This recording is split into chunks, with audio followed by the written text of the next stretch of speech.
Flash ന്യൂസിലേക്ക് സ്വാഗതം. ഇന്ന് ജൂലൈ 20 ഞായർ. ഇന്നും തുടർന്ന് വരുന്ന ദിവസങ്ങളിലും നിങ്ങൾ അറിഞ്ഞിരിക്കേണ്ട പ്രധാന വാർത്താ അപ്ഡേറ്റുകളാണ് ഷെയർ ചെയ്യുന്നത്. ചാനൽ ആദ്യമായി കാണുന്നവർ സബ്സ്ക്രൈബ് ചെയ്യുക. വീഡിയോ ഇഷ്ടമായാൽ ലൈക്ക് ചെയ്യുകയും ഷെയർ ചെയ്യുകയും ചെയ്യുക. ഫേസ്ബുക്കിൽ ഈ ചാനൽ ആദ്യമായി കാണുന്നവർ ഫേസ്ബുക്ക് ഫോളോ ചെയ്യാനും കൂടി ശ്രമിക്കുക.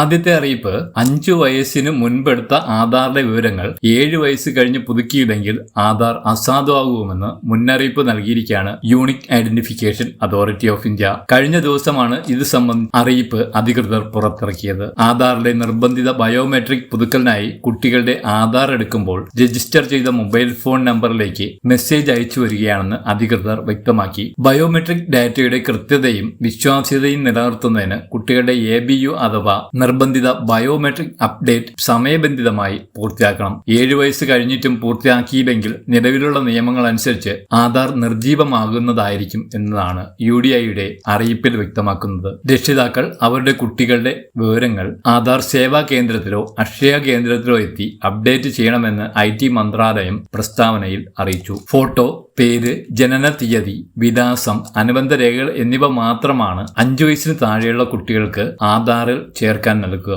കണ്ണ്, വിരൽ എന്നിവയുടെ അടയാളങ്ങൾ 5 വയസ്സിന് താഴെയുള്ള കുട്ടികളുടെ ആധാർ എൻറോൾമെന്റിൽ ശേഖരിക്കാറില്ല. കുട്ടിക്ക് 5 വയസ്സ് തികയുന്നതോടെ അവരുടെ ആധാറിൽ കണ്ണ്, വിരലടയാളം, ഫോട്ടോ എന്നിവ അപ്ഡേറ്റ് ചെയ്യേണ്ടതുണ്ടെന്നും പ്രസ്താവനയിൽ ചൂണ്ടിക്കാട്ടുന്നു. 5 വയസ്സിനും 7 വയസ്സിനും ഇടയിലാണ് ഈ അപ്ഡേഷൻ വരുന്നതെങ്കിൽ അത് സൗജന്യമായി ചെയ്യാം. എന്നാൽ 7 വയസ്സിന് ശേഷമാണെങ്കിൽ 100 രൂപ ഫീസ് നൽകേണ്ടി വരും. 7 വയസ്സിന് ശേഷവും ആധാർ അപ്ഡേഷൻ പൂർത്തിയാക്കിയില്ലെങ്കിൽ ആധാർ നമ്പർ നിർജീവമാക്കുമെന്നും അറിയിപ്പിൽ വ്യക്തമാക്കുന്നു. അടുത്ത അറിയിപ്പ്, ന്യൂനപക്ഷ മതവിഭാഗങ്ങളായ മുസ്ലിം, ക്രിസ്ത്യൻ, ബുദ്ധ, ജൈന, പാഴ്സി എന്നിവയിൽപ്പെട്ട വിധവ, വിവാഹബന്ധം വേർപെടുത്തിയ ഉപേക്ഷിക്കപ്പെട്ട സ്ത്രീകൾക്ക് ന്യൂനപക്ഷ ക്ഷേമ വകുപ്പ് നൽകുന്ന ഇമ്പിച്ചിബാവ ഭവന പുനരുദ്ധാരണ പദ്ധതിയിലേക്ക് ഇപ്പോൾ അപേക്ഷിക്കാൻ സാധിക്കും. ശരിയായ ജനലുകൾ, വാതിലുകൾ, മേൽക്കൂര, flooring, finishing, plumbing, sanitation, electrification എന്നിവയില്ലാത്ത വീടുകളുടെ അടിസ്ഥാന സൗകര്യം മെച്ചപ്പെടുത്തുന്നതിനായി 50,000 രൂപ ധനസഹായം നൽകും. അപേക്ഷകയുടെ സ്വന്തം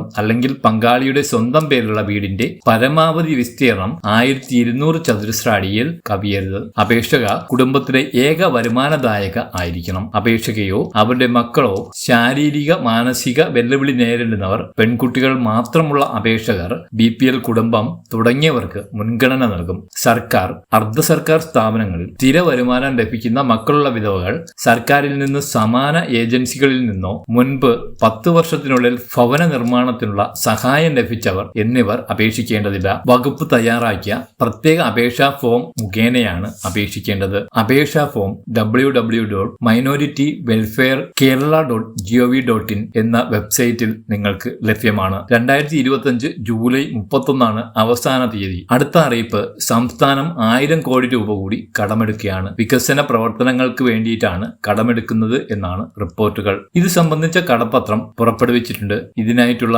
ലേലം ജൂലൈ 22 റിസർവ് ബാങ്കിന്റെ മുംബൈ ഫോർട്ട് ഓഫീസിൽ നടക്കും.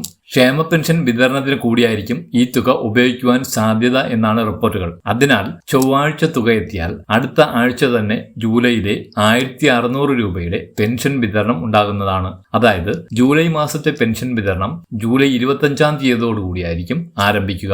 ബാങ്ക് അക്കൗണ്ടിൽ ലഭിക്കുന്നവർക്കായിരിക്കും ആദ്യഘട്ടത്തിൽ തുക എത്തുക. പിന്നീട് അധികം വൈകാതെ വീടുകളിലേക്ക് പെൻഷൻ വിതരണം ആരംഭിക്കുന്നതായിരിക്കും. ഇതോടൊപ്പം സംസ്ഥാനത്ത് മസ്റ്ററിംഗ് നടന്നു വരികയാണ്. ഓഗസ്റ്റ് 24 തീയതി വരെയാണ് മസ്റ്ററിംഗിനുള്ള അവസാന തീയതി. ജൂലൈ, ഓഗസ്റ്റ് മാസങ്ങളിലെ പെൻഷൻ തുക മസ്റ്ററിംഗ് ചെയ്തവർക്കും ചെയ്യാത്തവർക്കും ലഭിക്കുന്നതാണ്. എന്നാൽ ഓഗസ്റ്റ് 24 ശേഷവും മസ്റ്ററിംഗ് ചെയ്യാത്തവർക്ക് സെപ്റ്റംബർ മുതൽ പെൻഷൻ തുക മുടങ്ങുന്നതായിരിക്കും. വളരെ പ്രധാനപ്പെട്ട ഈ വാർത്താ അപ്ഡേറ്റുകൾ മറ്റുള്ളവർ കൂടി ഷെയർ ചെയ്യുക.